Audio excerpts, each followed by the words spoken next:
বাংলাদেশ ক্ষুদ্র ও কুটির শিল্প কর্পোরেশন বিসিক কর্তৃক পরিচালিত মৌমাছি পালন প্রশিক্ষণের কার্যক্রমের অংশ হিসাবে বর্তমানে মৌ খামার পরিচালিত হচ্ছে।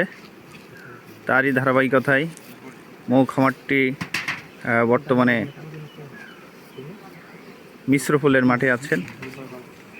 বর্তমানে আমাদের বিসিক বরিশালের মৌমাছি পালন কর্মসূচির অধীনে মৌ খামার পরিচালনার আমাদের যে মৌ বাক্সগুলো আছে সেগুলো বর্তমানে গোপালগঞ্জে রয়েছে।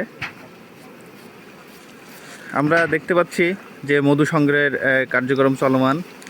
বাক্স থেকে যে মৌ কলোনিগুলো আছে সেটা সংগ্রহের মাধ্যমে প্রথমে নিয়ে যাওয়া হবে সংগ্রহ করে। আমাদের সাথে আজকে উপস্থিত আছেন বিসিক বরিশালের সম্মানিত উপমহাব্যবস্থাপক স্যার জনাব মোহাম্মদ নজরুল ইসলাম।